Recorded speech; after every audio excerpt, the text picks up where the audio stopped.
Olá pessoal, bom dia.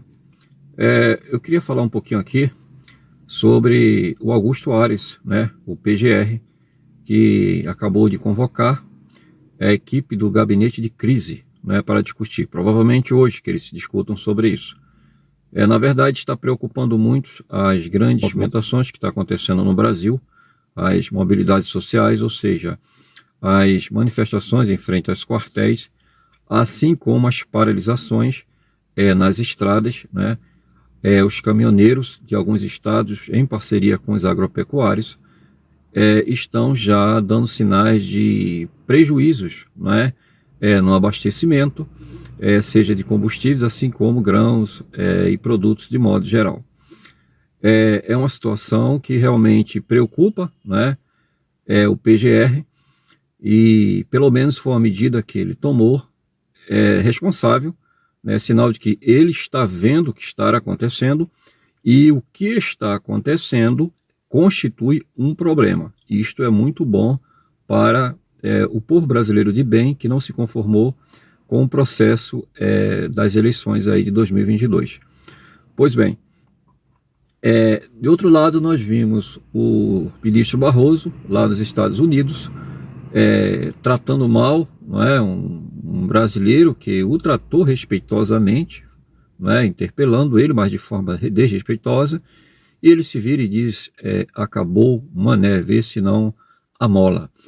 Isso foi reproduzido, né, teve eco com o Randolfo Rodrigues, que é o senador, muito alinhado com os ministros do Supremo Tribunal Federal, em particular o Xandão, o Fachin e o Barroso, e ele respondeu também para outra pessoa, acabou, perdeu mané, não é perdeu mané, não mola, enfim, ele repetiu 3 vezes isso, e é uma expressão que chama muita atenção devido a ser uma expressão usada por bandidos, né? Por malandros, quando assalta as pessoas de bem, diz perdeu mané.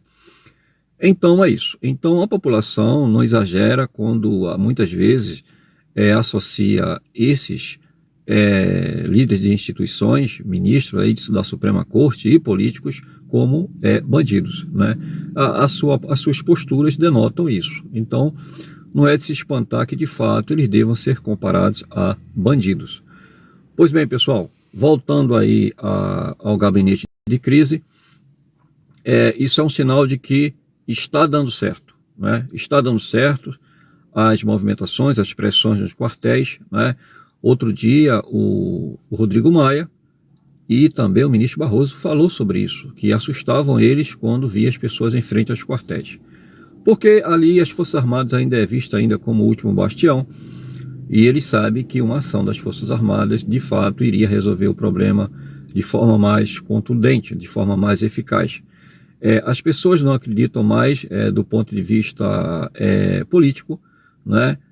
Os políticos perderam a representatividade, eles não representam o povo brasileiro, estão subservientes, seja na Câmara, seja no Senado. No Senado, salvo algumas exceções, como por exemplo o Eduardo Girão, que ainda ontem interpelou o Lewandowski, né, quando ele está tentando lá no Senado mudar a lei de impeachment, né? Então temos aí um ministro lá da Suprema Corte, um ministro, um dos mais contestados da Suprema Corte pela população, né, que foi indicado de forma muito antirrepublicana, vamos dizer assim, e tomou decisões muito polêmicas, está tentando dar uma lei que vai afetá-lo diretamente lá no Supremo Tribunal Federal. Ou seja, é mais uma bizarrice aí, né? Tendo a conivência do presidente do Senado, o Rodrigo Maia, e é claro que a população, diante de uma eleição também não transparente, não iria ficar em casa. Está reagindo muito bem, e é sinal de que as coisas estão realmente dando resultado. Quando eles começam a se preocupar, ora, eles irão tentar identificar neste gabinete de crise quais são as razões efetivas do problema, qual a origem, né? Então o gabinete de crise vai discutir, olha, o problema é esse aqui, as consequências desses problemas aqui são esses, por exemplo, quais são as possíveis consequências que já está acontecendo da paralisação das rodovias e falta de abastecimento, uma vez os caminhoneiros, em muitos casos, não estão nem saindo lá do centro de distribuição. A falta de abastecimento, né? A falta de alimentos nos mercados, a falta de combustíveis, e isso vai afetar desde a Dona Maria, lá da esquina, até o ministro da Suprema Corte. Né? Então, quando a falta de combustível chegar em Brasília, chegar nos postos que eles abastecem, que seus capatazes abastecem seus carros, quando os alimentos começarem a faltar de seus funcionários, ou quando seus funcionários não chegarem mais no trabalho, eles irão perceber, mesmo tardiamente, que o povo existe, e o povo está na rua, e o povo exige respeito. Não é? Então, esse é o primeiro passo, a identificação das sequelas, dos problemas, das consequências dessa paralisação.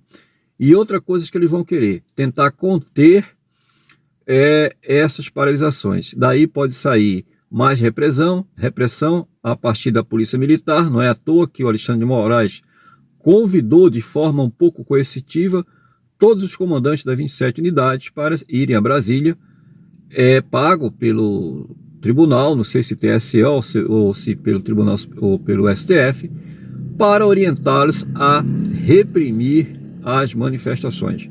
De outro lado, as Forças Armadas se recusam a aceitar, né, o desrespeito às pessoas que estão se manifestando de forma pacífica e ordeira em frente aos quartéis. É a área militar e eles interpretam muito bem a Constituição, porque são legalistas, e eles sabem que lá no artigo 5º dá o direito à manifestação pacífica e ordeira, e ninguém pode reprimir ou exceder, desde que não haja um excesso, né, serão respeitados pelas Forças Armadas. Dificilmente as Forças Armadas tomarão uma posição no sentido de usar os seus soldados e banir as pessoas que estão em frente aos quartéis. As pessoas estão em frente a quartéis porque ainda é um local de esperanças. Ali elas se sentem seguras e sabem que os militares são aqueles que estão mais próximos das 4 linhas ou dentro das 4 linhas da Constituição.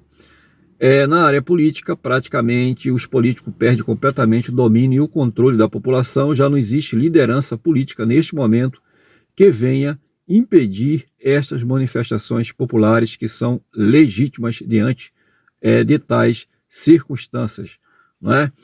É isso aí, pessoal. Então vamos pedir a Deus que realmente, de fato, as coisas possam chegar a um denominador comum, né?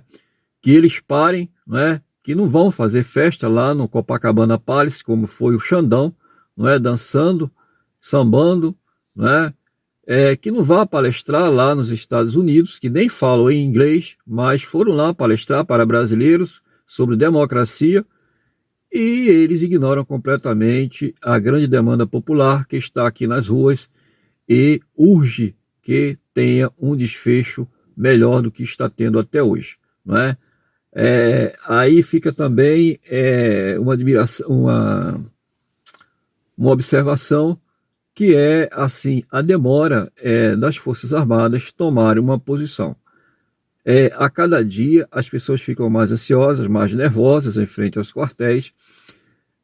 Os militares, eles até agora se limitaram a enviar aquele relatório, deram um prazo para liberar o código-fonte, e todos nós sabíamos, até o meu cachorro sabia que eles não iriam liberar o código-fonte. Pois bem, não liberaram e até agora também não aconteceu nada. Então isso causa um certo constrangimento, uma certa revolta e às vezes até desilusão por parte dos manifestantes. Esperamos que as Forças Armadas honrem, em especial o Exército Verde Oliva, honre o seu patrono Caxias, a Marinha honre o Tamandaré e a Aeronáutica venha honrar ao Rondon, né? E de fato atenda à defesa da pátria, que é a função por excelência deles, né? Está lá no artigo 142, as Forças Armadas estão devendo isso ao povo, né? Eu sei que as Forças Armadas prestou muito serviço em obras sociais, na infraestrutura junto com o Tarcísio Gomes, mas a principal função, que é defender a pátria, não está sendo atendida, né? Até agora estão sendo um pouco leniente, o relatório veio um pouco tardio, não foi muito conclusivo, né, em comparação, por exemplo, ao relatório da Argentina, E a verdade é que a data de nomeação do Lula existe, né, a data de posse existe, e até lá o povo não sei se vão aguentar ficar pacificamente em frente aos quartéis e nas estradas. Né? Já tem lugares que já estão fechando efetivamente, queimando pneu, e as pessoas já estão chegando ao limite da tolerância. Vamos ver aí se o Brasil parte, né? Eu vejo uma linha, uma luz na linha do horizonte, e o povo brasileiro possa ser ouvido e atendido, porque a Constituição ainda está lá, no seu artigo 1º, que todo poder emana do povo, que deverá ser exercido indiretamente por seus representantes ou diretamente. Bem, pelos representantes sabemos muito bem que não está sendo representado, e o povo está assumindo diretamente este poder nas ruas, em frente aos quartéis, e um segmento dos caminhoneiros e agropecuários, que são a força motriz aí do nosso produto interno bruto, está parando o Brasil, inviabilizando economicamente. Isso com certeza chamará a atenção das autoridades competentes para ouvir a população em sua demanda. Valeu, pessoal, um forte abraço a todos.